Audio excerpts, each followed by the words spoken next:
Gjykata themeluare në Prishtinë ka lëshuar urdhër arrest ndaj Milan Radojčić, i njëjti dyshohet për krimet e luftës në rajonin e Gjakovës.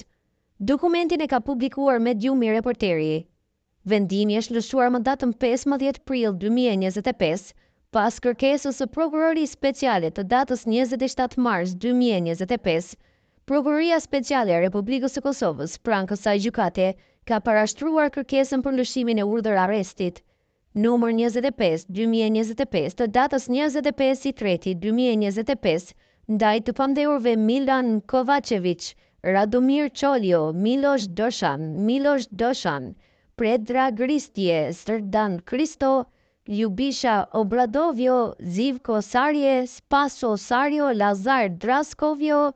Zvonko Risto, Darko Grigorjev, e të tjerë, mes të cilëve është edhe Milan Radojčić, për shkak të veprës penale krime lufte kundër popullsisë civile, e sankcionuar me nenin 142 lidhur me nenin 22 të ligjit penal të ish Republikës Socialiste Federative të Jugosllavisë.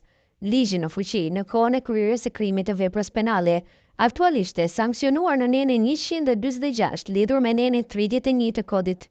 numër 06-074 penal të Republikës së Kosovës. Prokuroria Speciale e Republikës së Kosovës në kërkesë ka cituar se më datë 18/3/2025 ka nxjerrë akt vendimin për fillimin e hetimit në shenjën PPS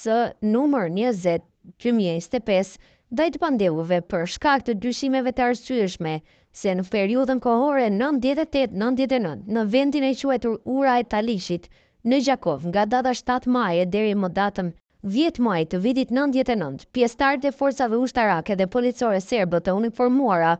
në mesin e tyre edhe të pamdehurit e lartcekur, filluan të hyjnë në shtëpi, ku me forcë dhe kanosje i nxorën nga shtëpia të gjithë personat që ishin prezent, duke ndarë burrat nga gratë dhe fëmijët, dhe më pas i vranë gjithsej 106 civil të nacionalitetit shqiptar, dhe pas luftës trupat e tyre u gjetën në një varrezë masive në Batajnicë të Serbisë. Thuhet në arsyetimin e vendimit, trupat e civilëve shqiptarë që dyshohet se u vranë nga ky grup, sipas urdhër arrestit, ishin gjetur në një varrezë masive në Batajnicë,